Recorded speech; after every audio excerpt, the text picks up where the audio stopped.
What's happening, everybody? How you doing? Welcome back, welcome back, welcome back, welcome back. I'm doing a little extra so I can actually make sure y'all can see me. And now I can see that y'all can see me. Hey!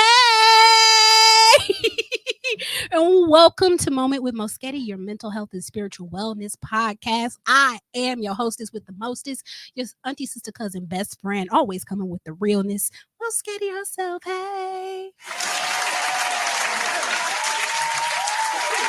You can't take me nowhere. No, you can't take me. And this is my space right now.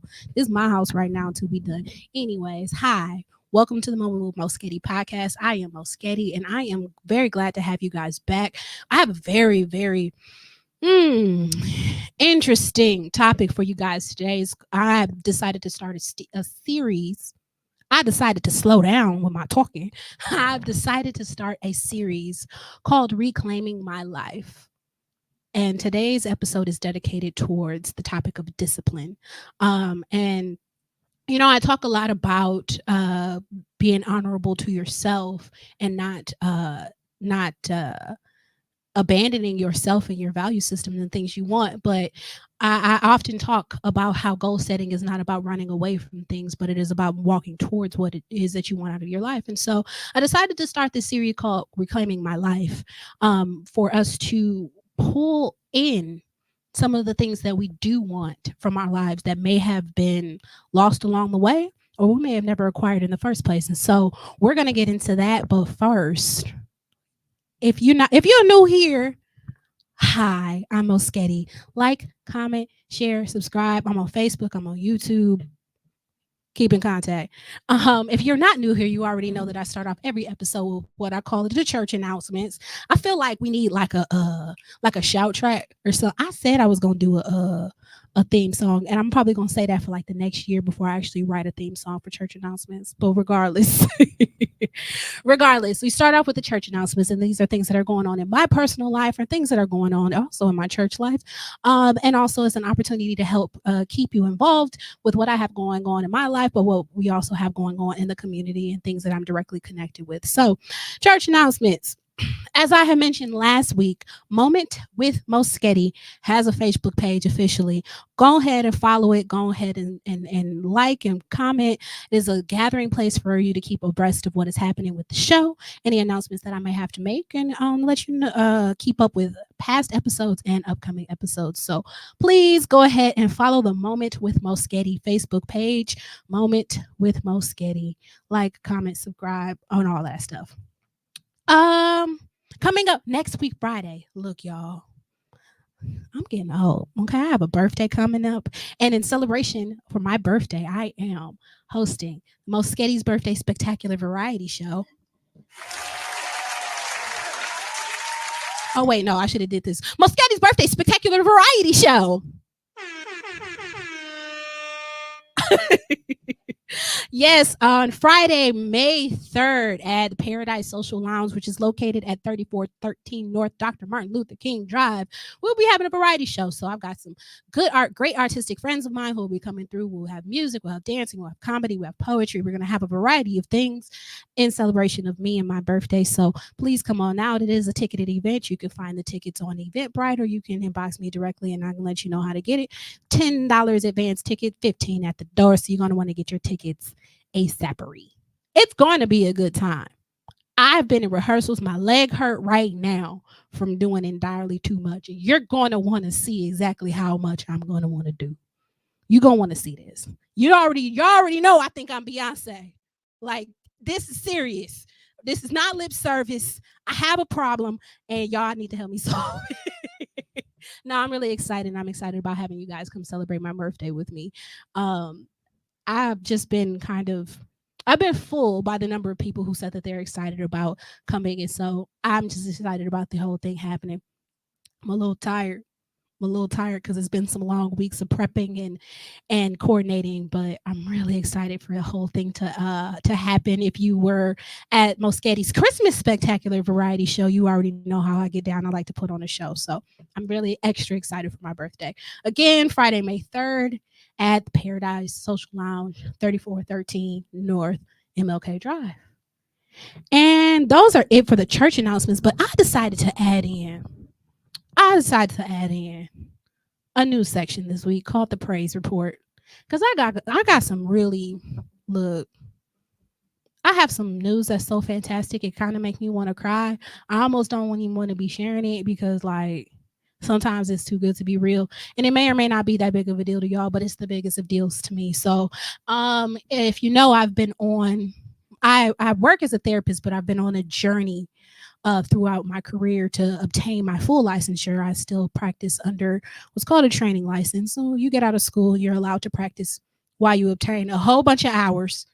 And you also have to take a big old long 4 hour long test. And so I sat down and took the National Clinical Mental Health Counseling exam at the beginning of the month.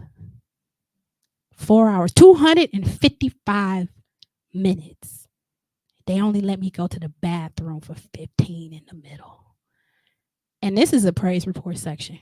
So you already know I passed.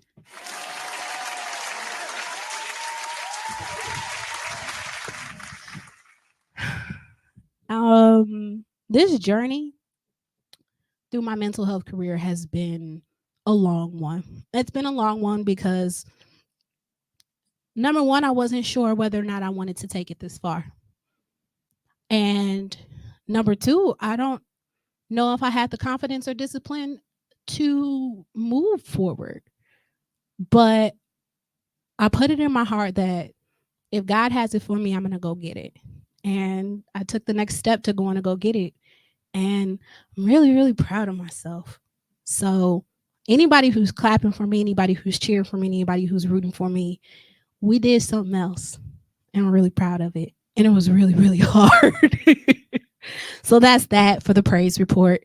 If you guys have any praise reports that you want to share, feel free to drop them in the comments. I would love to share praise reports with you guys. We're going to add that into the show as an additional segment because it's always good to celebrate yourself and it's always great to celebrate each other. Amen. Amen. All right.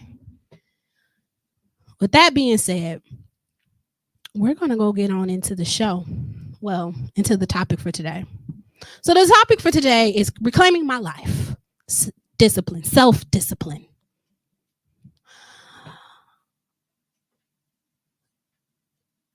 So I was having a conversation with God. We be talking. Oh, one of my lights just went out. I don't know if I kicked it or not. Thank you, Mr. Producer Star. And as soon as I said I had a conversation with God and the light was like, bloop. I have conversations with God through prayer and meditation. And a lot of the things that you guys end up hearing are a result of those conversations that I have. And a lot of those conversations I have consist of, well, what now? What next? Especially when I can sense that God is taking me through different seasons. When one season ends, we're moving forward with the next one. I'm like, okay, well, what is it that you're looking for me to learn? What is it that you're looking for me to develop? Because we've already had conversations about what I want in life. We already have conversations about where I am. Sometimes I'm like, God, well, what is missing that is keeping me from getting from where I am to where I need to be? And God said to me very loud and clear that discipline, self-discipline, is a thing that he wants me to work on right now. And when that dropped into my spirit, I immediately became frustrated and discouraged because I do a lot of things. I have my hands in a lot of things. And the things that I have my hands in require for me to constantly be on the go. I almost feel like I have too many things from time to time. And I've been working on dropping off things and disengaging from what doesn't really serve me or what's taking up unnecessary time or what's being a distraction. And so as I'm shedding all of these things, I'm kind of narrowing it down to what is most important, what I should really pour my energy into. And when I got to that point, God is like, discipline. And I'm like, well, what do you want from me? Like, I'm working hard at the things that I'm doing. What do you want from me? And I got overwhelmed by the idea of having to add discipline to my life. So I didn't think I was undisciplined. But as I studied the idea of what discipline is, I realized that there are many areas in my life that I'm working hard in, but I'm not necessarily working diligently in. I'm not necessarily operating in a disciplined manner. And that by adding discipline to my life, I'm not adding more stress. It's not another thing for me to manage. As a matter of fact, it is a system to help manage me to make my life easier. And so, coming into this, these two scriptures, I'll share two scriptures with you guys because I got some scriptures this week, and we'll talk about how they tie into this concept of discipline. And so, the first scripture I have this week is from Proverbs. The book of Proverbs is chapter 22, verse 6, and it is, "Train up a child in the way he should go, and when he is old, he will not depart from it." And that is Proverbs chapter 22, verse 6. And I also brought to you today Ephesians chapter 6, verse 12. "For we wrestle not against flesh and blood, but against principalities, against powers, against rulers of darkness of this world, against spiritual wickedness in high places." So that was Ephesians chapter 2, verse 12.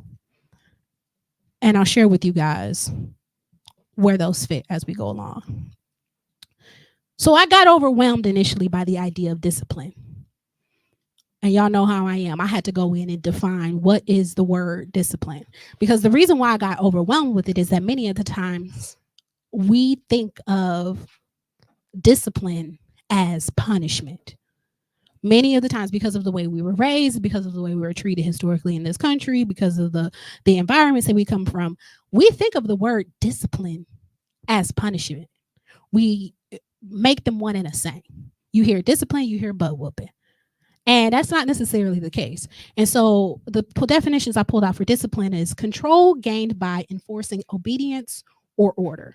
Control gained by enforcing obedience or order. And the other definition is orderly or prescribed conduct or pattern of behavior. Orderly or prescribed conduct or a pattern of behavior.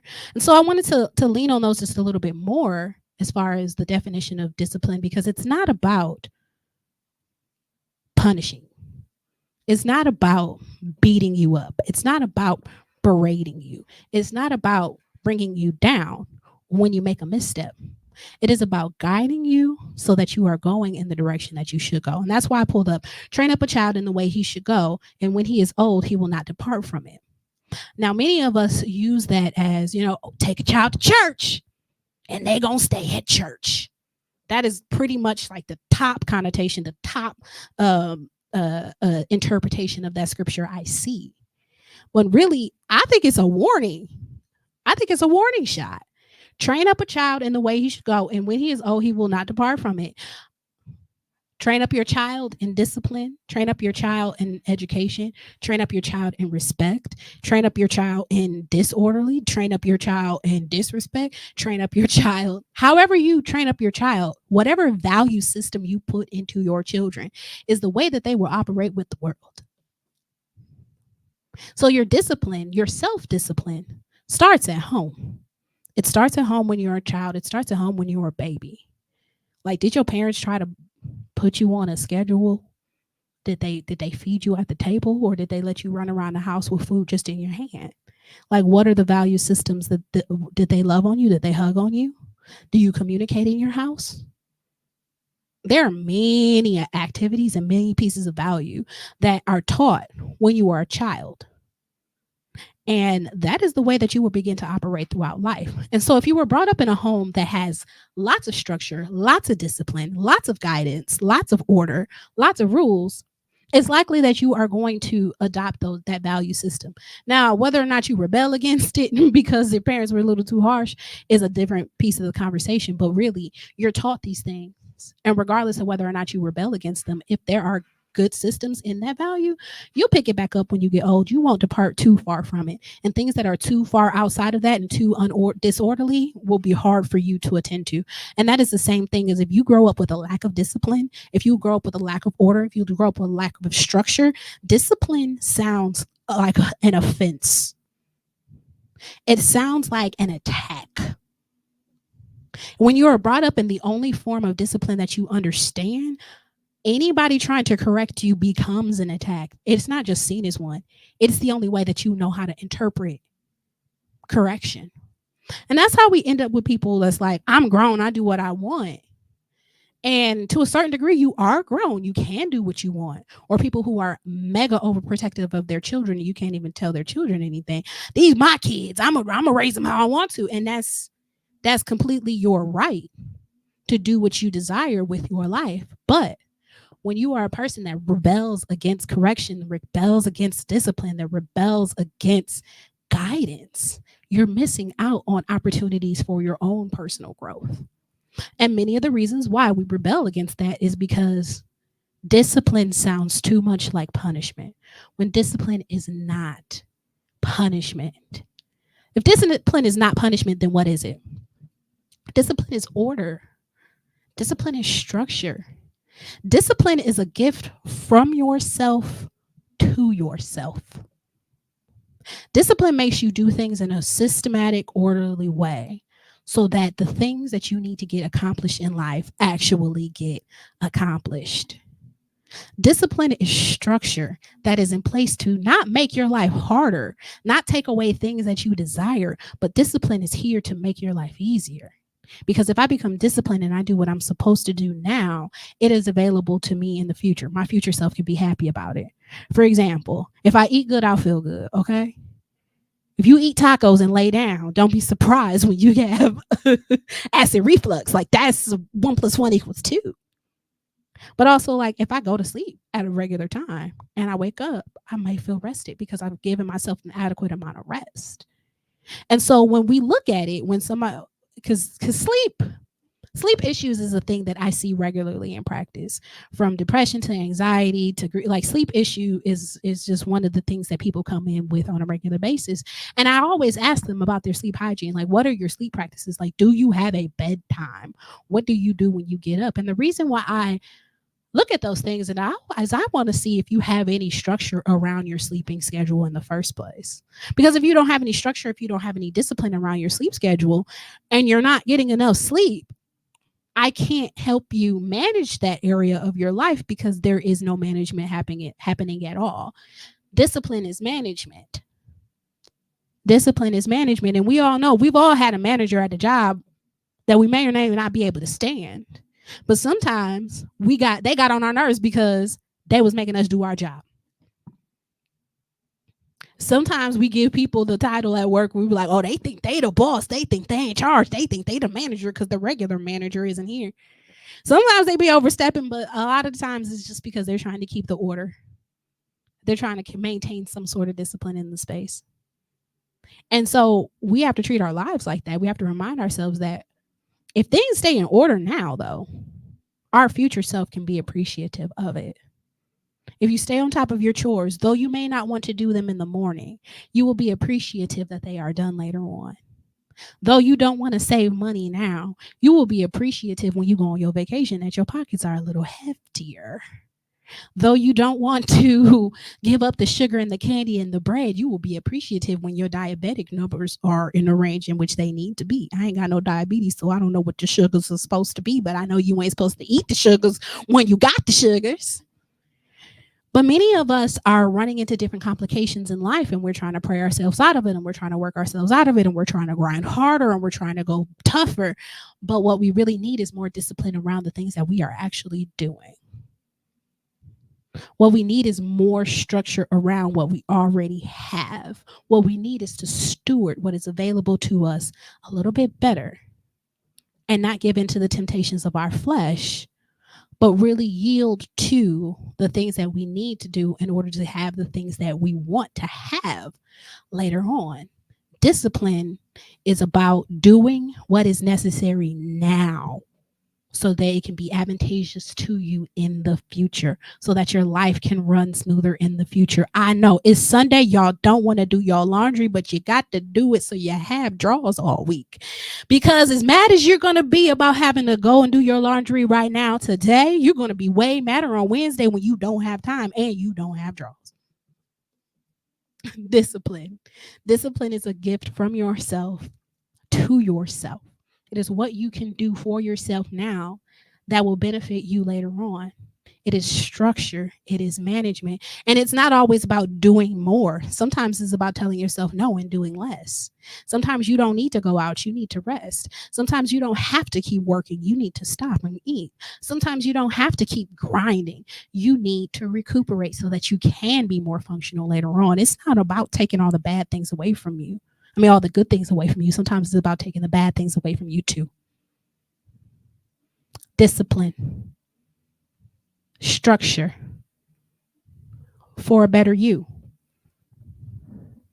So, how does discipline look? What does that actually look like? Like, how does that actually play out in your real world? Well, discipline can look actually quite easy. Discipline looks like goal setting and execution. Discipline looks like setting out an objective for your life, being intentional, and actually doing the things to follow through. Doing all the things to follow through. And so when I do goal setting with people, there's a model called GPA that I like to follow because it's very, very simple. Your goal, your plan, and the action steps that you want to take in order to execute the plan.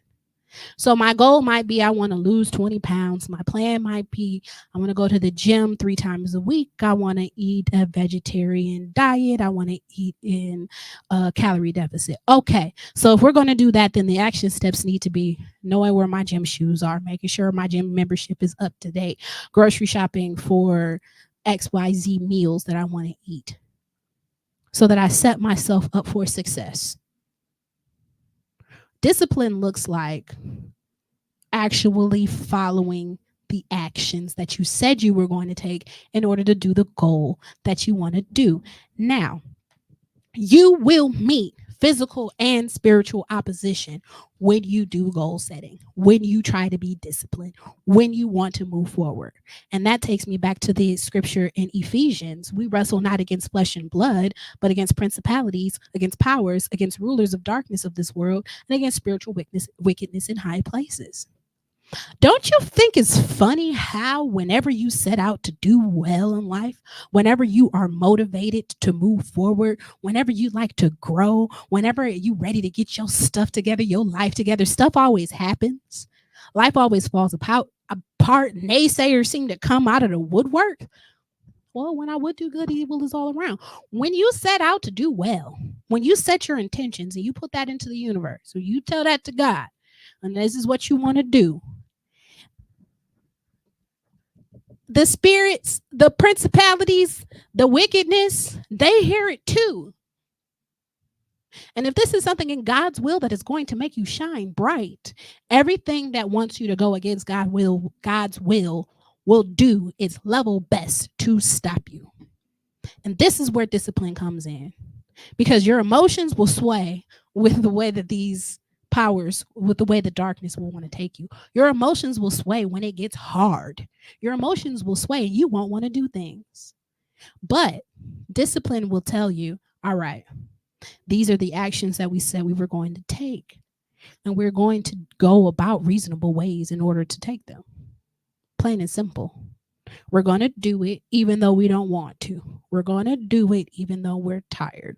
We're going to do it because we're making an investment in our future self, and doing and being successful in our goals, being successful in our aspiration is contingent upon us actually going about the steps and being disciplined enough to see things through from beginning to end to achieve our goal. You see how that ain't got nothing to do with punishment?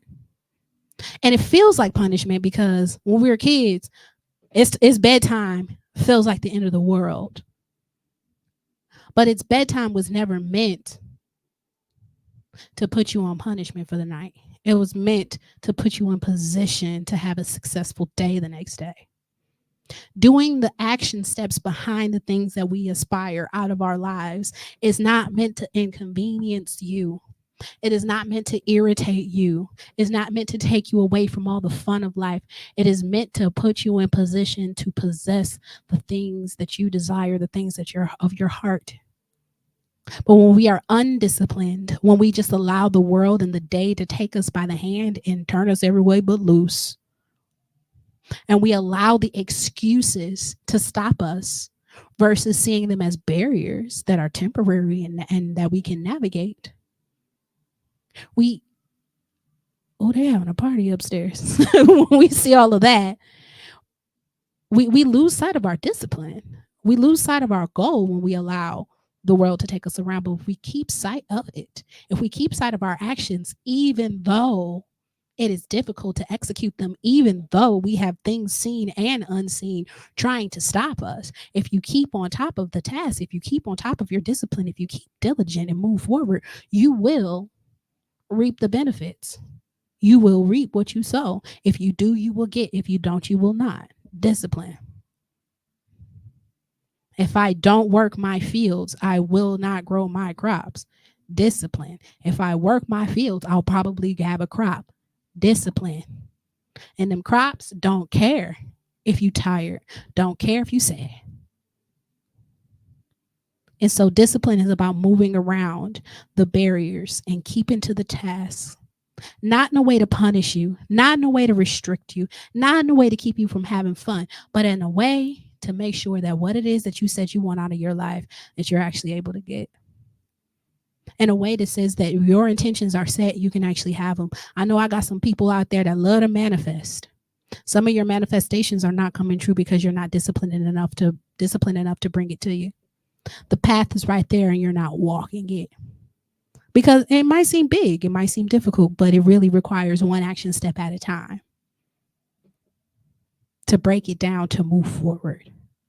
That's what discipline looks like. Discipline looks like setting a goal, understanding the actions that you need to take, and executing it, moving around the barriers to execute it. Undisciplined people will allow the barriers to overtake them, barriers that are easy to navigate around, because they will allow things to take them off of their order, things to take them off of their focus, things to keep them out of their systems. So, in order to actually have your in order to make discipline easier for you, in order to make your goals more attainable, one of the things that you need to do is align your goals with your values and your actions with your lifestyle. Now, I'm going to repeat that. Discipline becomes difficult for some of us because we take on tasks that don't fit us. And so for discipline to be easier for you to acquire, you have to align your goals with your values, and you have to align your actions with your lifestyle. Your goal has to be in alignment with your values, because otherwise you won't want to do it. And this is a really good pause moment for my ADHD friends out here. Your goals have to be the things that you want to do, the things that you're trying to get disciplined about, the areas in which you want to grow in your life. They have to be linked with something that actually motivates you, linked with something that actually matters to you. Otherwise, you will not care. You won't have the dopamine to dedicate to it if you wanted to. And the amount of discipline in the world, well, you ain't going to be able to get disciplined because you're not interested in the task in the first place. You won't be able to get your body to move. And so the first thing you need to do is make sure your goals align with your values, because if your goals don't align with your values, then why are you doing this in the first place? You will not get yourself to be disciplined to something that you don't care about. Now, there might be a value system that you're trying to grow within your life that maybe it's not strong at this point, but because it is something that you value intrinsically, whether or not you're expressing it on the outside of your life, you value it on the inside. And so if your goals line up for it, you have motivation. I'm not motivated to do things I don't care about. I'm not running no marathon. I don't care about going far unless I'm in my car. But I'm going to tell y'all this. I got back in the gym, not because I cared about going far, but because I sing with a choir that does entirely too much. We sing, we dance, we be having on heels and robes, and it's hot, and I want to be able to kill it every time. So it was valuable to me to give on a good performance. So I needed to get my cardio up. You see how I attached the goal to that? Okay. Well, now when I'm in the gym, if I'm gonna get my cardio up, I'm doing all of this stuff in the gym, then I don't want to lose my gains when I go home, so I'm gonna eat better. But I got to grocery shop different if I want to eat better. I got to have high protein things and leafy green vegetables if I don't want to undo my workouts. Okay, look at you living a healthier life. Look at you living more disciplined because you've attached your goal to something that you value. I value my ability to perform. And so my goal to get stronger, to get healthier, became easy to be motivated behind because I attached the thing I want to be disciplined to something that's important to me.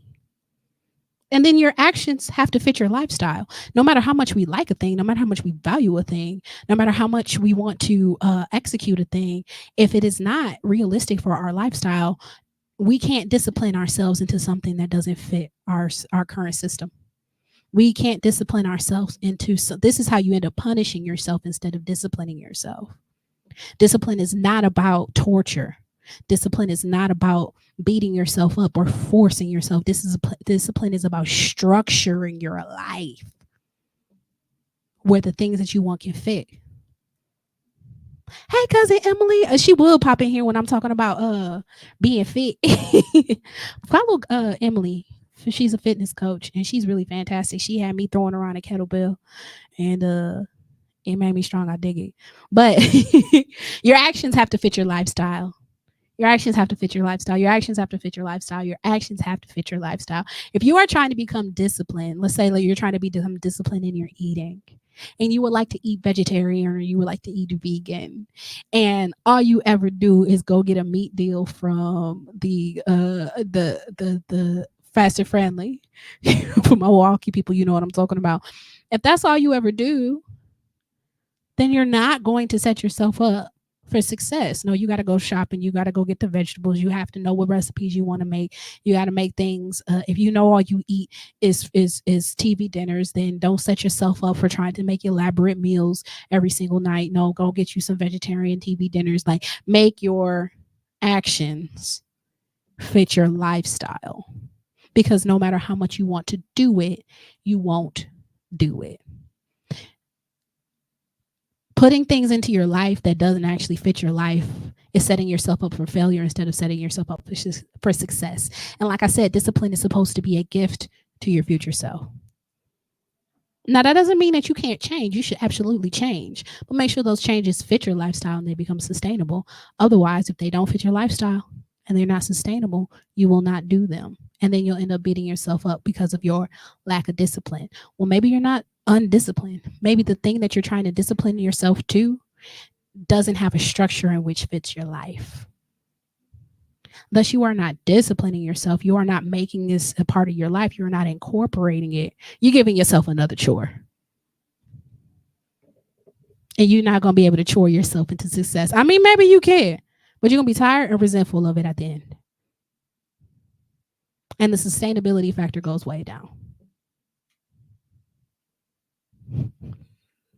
And so, aligning your goals with your values and your actions with your lifestyle is going to make discipline not a chore, but part of your life. And then also to make discipline less difficult for you. And this is the part I don't like. Soliciting accountability. Soliciting accountability is the most ghetto part of this whole discipline arc, but it is incredibly necessary. And I say soliciting accountability because you need somebody to make sure that you're going to do what you said you was going to do. You need structures to make sure that you said you're going to do what you said you were going to do. Especially if you believe yourself to be undisciplined in that area, you're going to need somebody that's going to be there to call you on it when you're not doing what you're supposed to do or what you said that you were going to do, or help encourage you through those moments in which you don't really want to execute your actions. Soliciting accountability. And I say that partially because going back to the parenting thing, we learn our initial markers of discipline from our parents. And we learn it from them because they are the ones that institute our systems of discipline, but they are also the ones that enforce that we do the things.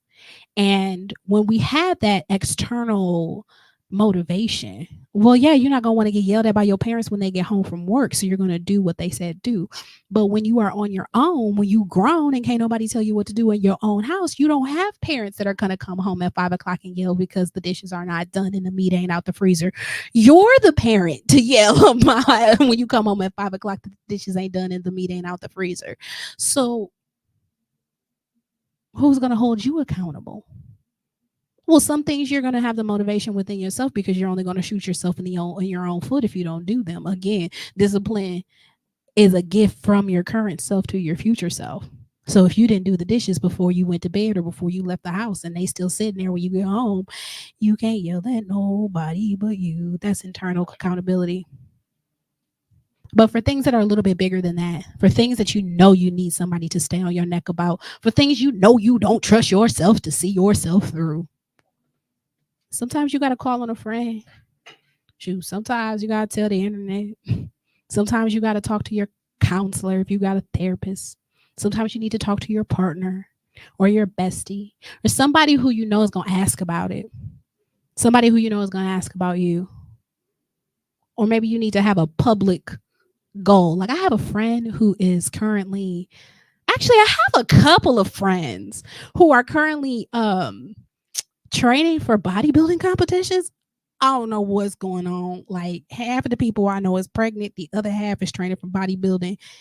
It's very interesting to see everybody like shifting on my timelines as these months have gone on. But regardless, she's got a goal. She competes in November and she posts every day. And some of that is for us to track her progress. And some of that is social accountability. Cause I'm gonna be looking for the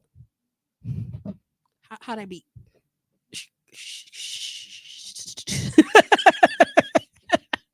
I'm gonna be looking for it come November and rooting for her along the way and watching her along the way.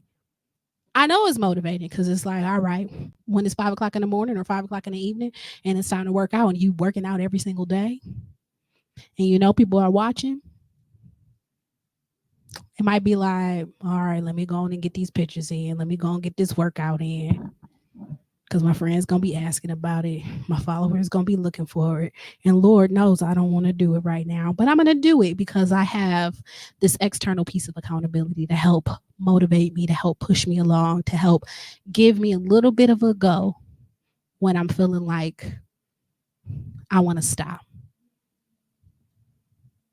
For some of us, we have strong internal motivation, but we all get down. We all have those moments where life becomes much. Having some sort of outside accountability be really beneficial for making sure that you stay disciplined. And having someone help you, having someone check on you, reaching out for assistance doesn't take away from your self discipline. The fact that you can step outside of yourself and admit the fact that you need some help and you need motivation and you need accountability in that area and you actually seek it from somebody who you could trust to do it, because sometimes we know we can ask somebody who we know good and well ain't gonna remember to remind us of something. Don't play with yourself. But that's part of your self-discipline, is knowing where your limits are and doing what you need to do to circumvent them so that you can stay on top of your things. Knowing that you're weak in that area and that you need assistance and that you need community. And you know, as much as people rag on churches, um, for me, I found a sense of social accountability in my church because people are gonna be looking for you to show up. People are gonna be looking for you to work. People are going to be looking for you to uphold a certain standard of holiness. And when you don't want to, when you feel unmotivated, you know, sometimes having some walking into the building and having somebody say that they're glad to see you, even though they see you every week, um, is motivating. Is social accountability. It can be uplifting. But again, you know, discipline is not punishment, it is guidance. And so when you try to shame people into coming back to church, well, I ain't seen you in forever. Where you been? That is not going to quite provide the system or the structure of encouraging to do something that's going to be good for them. If anything, it's going to breed a bit of a punishment and They're going to want to avoid it. People want to avoid punishment. If I feel like if I go into the church house, everybody's just going to be like, where you been? I don't want to go there. If I feel like if I'm going to get laughed at, I'm not going to want to do a thing. If I feel like I'm going to get hit on, I'm not going to want to be around. So your kids sometimes are not out here being disciplined, and they're not out here listening to you because you're that good of a parent. Sometimes they're only listening to you because they scared you're going to beat on them. That is not what discipline is made of. Discipline is made of teaching the thing that should be done, enforcing the things that should be done, encouraging the things that should be done, guiding the things that should be done. Of course, there is punishment of the things that are completely out of order. Believe that there's a necessary part, especially of child rearing. But too many of us have a disproportionate view of what discipline is, and we lean on the punishment aspect of it, and we forget about the beautiful guidance and the encouragement and the learning opportunities that can take place when we are navigating through. Yes, in those moments when things are done imperfectly, there's an opportunity to discipline your child or discipline yourself by learning from the mistake, by learning a better system in which this can be executed, by learning a more efficient way. Because sometimes when you're failing at things, when you're not doing well at things, when you're dropping the ball at things, is because you just don't have an efficient way of getting it done. That's why you're undisciplined. That's why you're unmotivated. You don't want to do it because the action steps don't fit with your lifestyle. You don't want to do it because the goal is not actually in alignment with your values. So you drop the ball and you feel bad. But some of us are feeling bad over stuff that we ain't even had a business being engaged in the first place because it doesn't even fit us and it doesn't even fit our lifestyle. But we feel like we should be doing it. So, hey, let's do it. Everybody want to own a business these days. Some of us just need to go to work, and that's okay. Some of us don't have the motivation for that. Some of us don't even have the desire for that. Somebody got to work for everybody. All of us can't be entrepreneurs. Somebody got to be an employee, and there's nothing wrong with that. Trying to keep up with other folk, or how you out here trying to be disciplined in an area that is not even important to you. So ultimately, we talked about discipline today because for me, I didn't realize how undisciplined I was until I started listening to how many times I told myself I'll do it later. I didn't realize how undisciplined I was until I recognized how many areas in my life I was doing things that didn't have a system or a plan or any sort of a structure. It just needed to happen, and so I make it happen. But I'm working inefficiently and I'm wearing myself out. Because for everything I'm undisciplined about, I got to cram in later on. For everything that I'm undisciplined about, I have to figure out a more difficult way to do. For everything I'm undisciplined about, I'm now operating smoothly in that area. And so I found liberation in the idea of being disciplined, believe it or not. I found more efficiency in the idea of being disciplined, believe it or not. I found a lot of motivation in the realm of being more disciplined because I say to myself quite frequently, does the future you need this? Does the future you need you to do it right now? And when the answer is yes, I can get up and be way more motivated because I know I'll be appreciative of it. And I don't need anybody else to be appreciative of it. I will be. My life will run smoother. I'll be happier. And for that, look, that's how you reclaim your life, by doing for you what you need to do for you, so that when you get to your future, everything is set exactly the way that you need it to be. You ain't got to rush. You ain't got to fuss because it was laid out. Of course, we're going to have our moments in our time where things are imperfect. That's okay because we can take the opportunity to get the things out of the way that we can get out of the way. We can get the things taken care of that we can get taken care of, so we have the mental space, time, and energy to handle the things of life that are unpredictable. All right. I think that's all I got to say on that subject. So we're gonna pray and we're gonna have our final announcements and we're gonna peace up out of here. All right. All right. Dear Heavenly Father, I thank you for this day. I thank you for the opportunity to meditate on this subject of discipline. I ask that you lead me and you guide me and you encourage me and those who are following and those who are listening to open their eyes and see in which areas they can be more disciplined, in which areas they can be more efficient, in which areas they can come to themselves and make their own lives easier. Father God, I appreciate you. I love you. God bless those who listen, those who share, those who are encouraged by this broadcast. In the name of Jesus, amen. Okay. So, okay. Final words.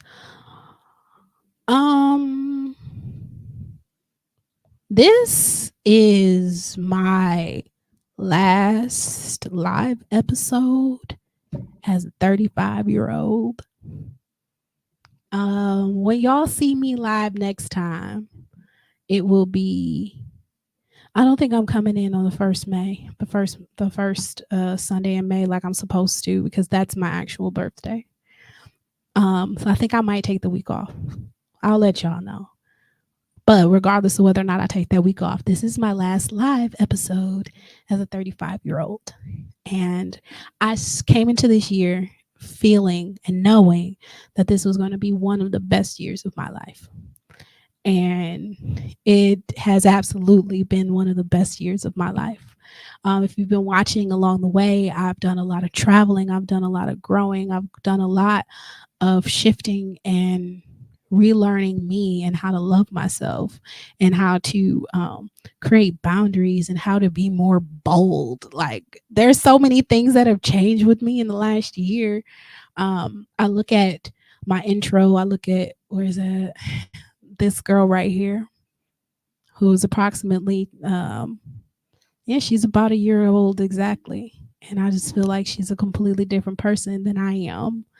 Um, she had to have a lot of audacity just to take this picture. Um, but she had the guts and the gusto to attempt to grow, to look forward into the future and say, let's do this, regardless of the many endeavors that I have taken that have been terrifying in the moment. And so I'm appreciative of God's guidance and grace over the last year. I'm appreciative of this space that I've had to talk about myself and my things over the last year. I'm appreciative of all the people that I've met over the last year. Um, my life is very different. My social circles are very different. But a lot of the love that I had before is still the same. I have a beautiful village who wrap themselves around me, and I've been able to see that in real time and been able to appreciate that in real time. I've traveled places I've never traveled before. I've performed on so many stages across the last year. I've visited out of the country. I did not perform out of the country, but I performed all across the country.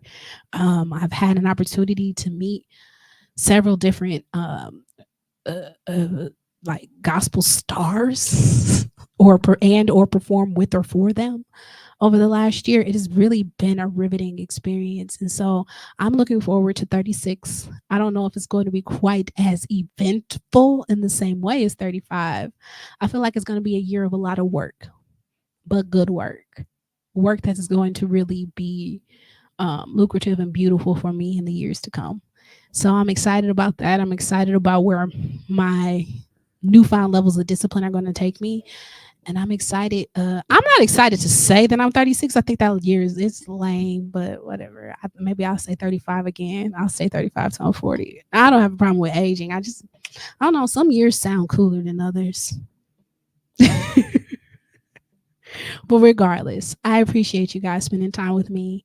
Um, if you would like to support the Moment with Moesghetti podcast, feel free to hit my cash app, buy me a coffee, buy me a car, whatever is in your wallet or whatever is on your heart. I appreciate it. It's hashtag Moesghetti. Um, yeah. Thank you for spending a moment with me. I appreciate you. And I'll see you next time. Take me out, Tone.